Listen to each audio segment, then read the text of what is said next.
അസ്സലാമു അലൈക്കും വറഹ്മത്തുള്ളാഹി. ബഹുമാനപ്പെട്ട വാക്കോട് ഉസ്താദിനോടുള്ള സർവ്വാദരവ് നിലനിർത്തിക്കൊണ്ട് തന്നെ ഒന്ന് രണ്ട് കാര്യങ്ങൾ പറയാതിരിക്കാൻ വയ്യ. ഉസ്താദിൻ്റെ പ്രസംഗം കേട്ടതിൻ്റെ അടിസ്ഥാനത്തിൽ ബഹുമാനപ്പെട്ട ഉസ്താദിനോട് പറയുന്നത്, ഉസ്താദ് ഇവിടെ പ്രത്യേകിച്ച് പറഞ്ഞു, ചില ഹുദവികളും വാഫികളും പേരെടുത്ത് ഉസ്താദ് പറഞ്ഞു. അതുകൊണ്ട് തന്നെ പറയാതിരിക്കാൻ വയ്യല്ലോ. കാരണം ഈ ഹുദവികളും വാഫികളും മാത്രമാണോ ഉസ്താദെ നിങ്ങൾ പറഞ്ഞ ആ നിലപാടിൽ ഉള്ള ആളുകൾ?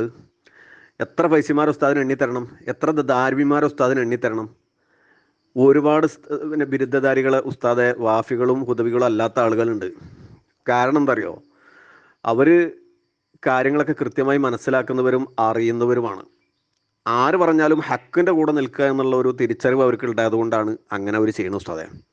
അപ്പോൾ അതാദ്യം മനസ്സിലാക്കണം. എന്തിനേറെ പറയണമെന്ന്, ഉസ്താദിൻ്റെ മകൻ വരെ ഉസ്താദ് പറയുന്ന നിലപാടാണോ എന്ന് ഉസ്താദ് ഒന്ന് ആലോചിക്കുക. അത്രേ ഞാൻ പറയുന്നുള്ളൂ. ഒന്നത്. പിന്നെ അവിടെ ബിദാത്ത് പരിപാടി, ബിദാത്ത് ആശയങ്ങൾ എന്നൊക്കെ ഇങ്ങനെ പറയുന്നുണ്ട്. ഇപ്പോഴും സമസ്തക്കൊപ്പം നിൽക്കുന്ന ഒരുപാട് വാഫികളുണ്ടല്ലോ ഉസ്താദെ. അപ്പോൾ അവർ ഈ ബിദാത്തിൽപ്പെട്ട ആളുകളല്ലേ? എന്ന് മാത്രമല്ല, ഉസ്താദിൻ്റെ പേരക്കുട്ടി വരെ വഫിയക്ക് പഠിച്ചുകൊണ്ടിരിക്കുകയാണ് ഇപ്പോഴും.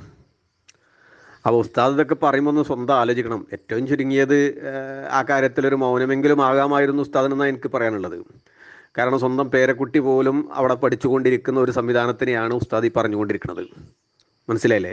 ധാരാളം സമസ്തയുടെ മഹാന്മാരായ പണ്ഡിതന്മാരുടെ മക്കളോ പേരമക്കളോ ഭാര്യമാരോ ഒക്കെ ആയിട്ടുള്ളവർ പിന്നെ അതിൽ പഠിച്ചു വന്നവരാണ്, വഫിയകളാണ്.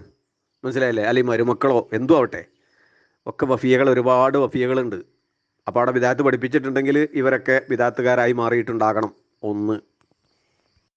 പിന്നെ ഉസ്താദിൻ്റെ വേവലാതി, ഇനി അവിടെ ആരെങ്കിലും പഠിക്കുന്നുണ്ടോ അല്ലെങ്കിൽ പഠിപ്പിക്കുന്നുണ്ടോ എന്ന് നോക്കാൻ സമസ്ത പറഞ്ഞിട്ട് അനുവദിച്ചില്ല. ഉസ്താദെ, സമസ്ത കേരള ജമിയത്തുൽ ഉലമ പറയുന്ന ആർക്കും എപ്പോഴും കയറി വന്ന് പരിശോധിക്കാമെന്ന് CAC സമ്മതിച്ചിട്ടുണ്ട്.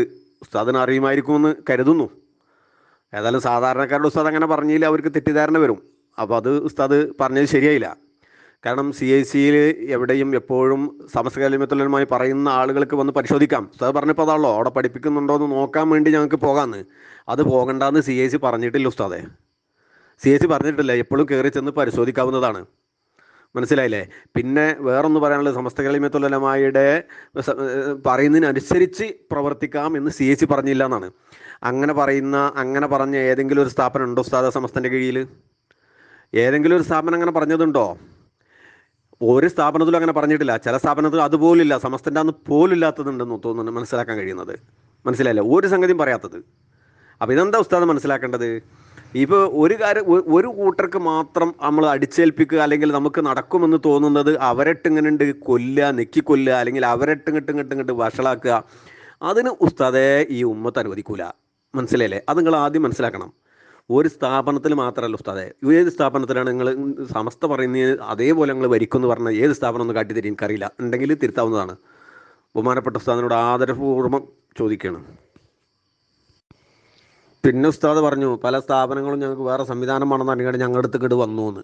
ഉസ്താദെ, എത്ര സ്ഥാപനങ്ങളെയാണ് ഭീഷണിപ്പെടുത്തിയിട്ട്, ഒരു പ്രാവശ്യമല്ല, രണ്ട് പ്രാവശ്യമല്ല, പല പ്രാവശ്യം ഭീഷണിപ്പെടുത്തിയിട്ടല്ലേ ഉസ്താദെ ഈ പുതിയ SNEC കൊണ്ടുവന്നത് ഉസ്താദെ? ഇതൊക്കെ നിങ്ങൾ ആരോടാ പറയണത്? മാണെങ്കിൽ എണ്ണി പറഞ്ഞുതരാം. ഇത്ര സ്ഥാപനത്തുകൾ ഇന്ന ആൾ വിളിച്ചു, ഇന്ന ആൾ ഇത്ര കോൾ ചെയ്തു, ഇന്ന ആളുകൾ വിളിച്ചു, ഇന്ന ആളുകൾ ഭീഷണിപ്പെടുത്തി എന്നുള്ളതൊക്കെ. ഇതൊന്നും ആളുകൾ സാധാരണക്കാർക്ക് അറിയില്ലേ കാര്യം, പക്ഷെ നമുക്കതൊക്കെ കൃത്യമായിട്ട് അറിയാം ഉസ്താദെ. അപ്പോൾ ഇതൊക്കെ ഒന്ന് പറയുമ്പോൾ വളരെയേറെ ഉസ്താദിനെ പോലുള്ള ആളുകൾ ഈ സമസ്തൻ്റെ മഹത്വം പിന്നെ കളയുന്ന തരത്തിലുള്ളൊരു സംസാരിക്കാൻ പാടില്ല. അത് വളരെ ഗൗരവത്തിലെടുക്കണം. കാരണം ഇന്നുള്ള ജനങ്ങളൊന്നും അന്ധമായി അങ്ങ് വിശ്വസിക്കുന്നവരല്ല സമസ്തയുടെ പ്രവർത്തകന്മാർ. അവർ കാര്യങ്ങൾ മനസ്സിലാക്കും, പഠിക്കും, ഒക്കെ ചെയ്യും.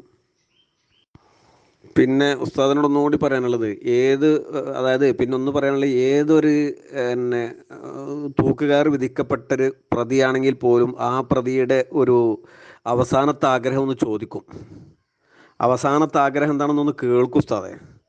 ഇവിടെ ഹക്കീം ഫൈസിക്ക് സുന്നത്ത് ജമാഅത്ത് വ്യതിയാനം ഉണ്ടായിട്ടുണ്ട്, മുബത്തദി ആയിട്ടുണ്ട്, ഫാസിഖ് ആയിട്ടുണ്ട്, അല്ലെങ്കിൽ എന്താ പറയുക, ഇപ്പം അല്ലെങ്കിൽ മതത്തിൽ നിന്നൊക്കെ പുറത്തു പോയിട്ടുണ്ടെന്നൊക്കെ ബഹുമാനപ്പെട്ട സമസ്ത കേരള ജമിയത്തുൽ ഉലമയെ പോലുള്ള ഒരു മഹാപണ്ഡിത സഭ പറയുമ്പോൾ, തീരുമാനമെടുക്കുമ്പോൾ ആ വ്യക്തിയെ ഒന്ന് വിളിച്ചു വരുത്തി. കാരണം ഒരു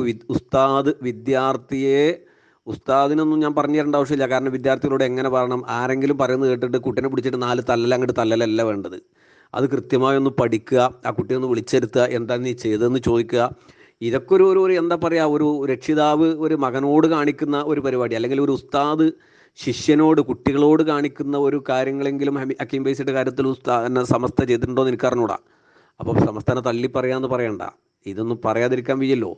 കാരണം അതിൻ്റെ യാഥാർത്ഥ്യം എങ്ങനെയാണ്, ഹക്കീം ബേസിയുടെ അടുത്ത് ഇങ്ങനെയൊക്കെ വിഷയങ്ങളുണ്ടെങ്കിൽ മൂപ്പരെ വിളിച്ചിട്ട്, ചുരുങ്ങിയത് മൂപ്പരെ വിളിച്ചിട്ട് ഒന്ന് പറയാനെങ്കിലും അല്ലെങ്കിൽ ഒന്ന് കേൾക്കാനെങ്കിലും നിങ്ങളടുത്ത് ഇങ്ങനത്തെ ഒക്കെ ഒരു വിഷയങ്ങളുണ്ട് എന്ന് കേൾക്കാനുള്ള ഒരു നല്ല മനസ്സെങ്കിലും മഹാന്മാരായ പഴയകാല പണ്ഡിതന്മാർക്കൊക്കെ അങ്ങനെ ഉണ്ടായിട്ടുണ്ട്.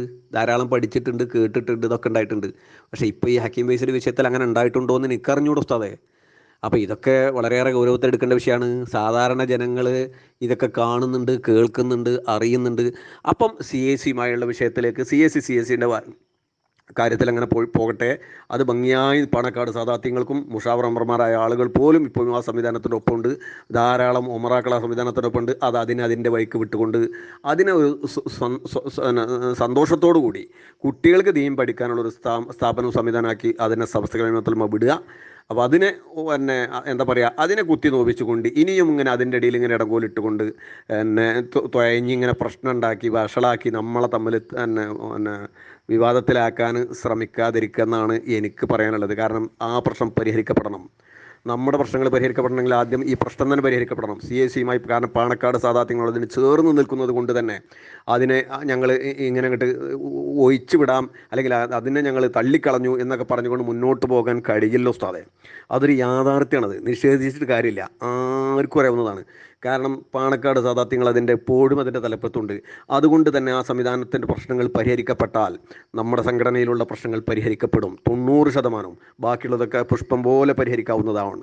അപ്പം ഇത്തരം കാര്യങ്ങളൊക്കെ വളരെയേറെ ഗൗരവത്തിൽ ആലോചിച്ച് ചിന്തിച്ച് പ്രവർത്തിക്കുക. പിന്നെ നമ്മൾ മുഖ്യമായി നമ്മളിടയിൽ ഇപ്പോൾ ചർച്ച ചെയ്യുന്നൊരു വിഷയമുണ്ട്, ഉസ്താദിൻ്റെ നാട്ടിലൊരു വിഷയം, അല്ലെങ്കിൽ ഉസ്താദിൻ്റെ അയലക്കത്തൊരു വിഷയം. അതിലേക്ക് ഉസ്താദ് പോയിട്ടൊന്നുമില്ല, അതിനെപ്പറ്റി ഒന്നും മുണ്ടിയിട്ടില്ല. ദാറുൻ നജാത്തുമായി ബന്ധപ്പെട്ടിട്ടുള്ള വലിയ വിഷയം ദീനി സംവിധാനമാണ്, നമ്മളെ ഉസ്താദ്മാരാണ് അല്ലേ. നമ്മൾ സുന്നത്ത് ജമാഅത്ത് പറഞ്ഞിട്ട്, ദീന് പറഞ്ഞിട്ട് ഒക്കെയാണ് നമ്മളിതിനോട് ക്യാഷ് വാങ്ങിക്കുന്നതും പാവങ്ങളോട് പറയുന്നതും. നമ്മൾ ദീനിൻ്റെ നടുത്തൂണുകളാണെന്നൊക്കെയാണ് എല്ലാവരോടും നമ്മൾ പറയുന്നത്. അങ്ങനെ തന്നെയാണ് 99% ആളുകളും. അതിൽ വളരെ തുച്ഛം ചില ആളുകൾ ഇത്തരക്കാരൊക്കെ ഉണ്ടാവും. അപ്പോൾ അതൊക്കെ ഉസ്താദൊന്നും കണ്ടിട്ടുണ്ടാവില്ലേ എന്ന് എനിക്ക് അറിഞ്ഞുകൂടാ, മനസ്സിലായില്ലേ. ദാറുൻ നജാത്ത് അന്ന് അവിടെ എന്താ സംഭവിച്ചെന്ന് അറിയില്ല ഉസ്താദേ. അപ്പോൾ ഒരുപാട് വിഷയങ്ങളൊക്കെ ഉണ്ട്. അപ്പോൾ നമ്മളെ ശ്രദ്ധ അങ്ങോട്ട് തന്നെ വരണപ്പോൾ, കാരണം ഇപ്പോൾ ഇവിടെ നമ്മളെ മുന്നിലുള്ളത് CAC അല്ല.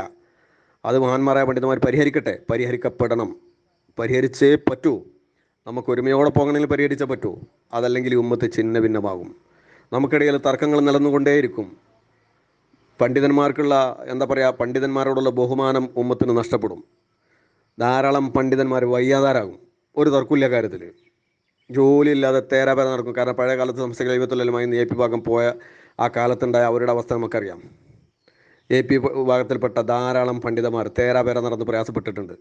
ആ ഒരു അവസരം നമ്മൾ ആളുകൾക്കൊന്നും ഉണ്ടാവാതിരിക്കാൻ വേണ്ടി മഹാന്മാരായ പണ്ഡിതന്മാർ ഗൗരവത്തിൽ ഈ കാര്യങ്ങളൊക്കെ എടുത്തുകൊണ്ട് ഐക്യത്തോടു കൂടി കുറച്ചൊക്കെ വിട്ടുവീഴ്ച ചെയ്തുകൊണ്ട്, കാരണം പരസ്പരം നമ്മൾ ഒരു സുന്നത്ത് ജമാഅത്തിൻ്റെ പ്രവർത്തകന്മാരാണ്, സമസ്തയുടെ പ്രവർത്തകന്മാരാണ് എന്നൊരു തിരിച്ചറിവ് എല്ലാവർക്കും ഉണ്ടായിക്കൊണ്ട് നല്ല രീതിയിൽ പോകാൻ അള്ളാഹു തൗഫീക്ക് ചെയ്യട്ടെ. മഹാന്മാരെ കൂടെ നിന്നുകൊണ്ട് ഒരുമയോടെ മുന്നോട്ട് പോകാൻ റബ്ബ് നമുക്ക് തൗഫീക്ക് ചെയ്യട്ടെ. ഹക്കിൻ്റെ കൂടെ നിൽക്കാൻ അള്ളാഹു തൗഫീക്ക് ചെയ്യട്ടെ. അസ്സലാമു അലൈക്കും.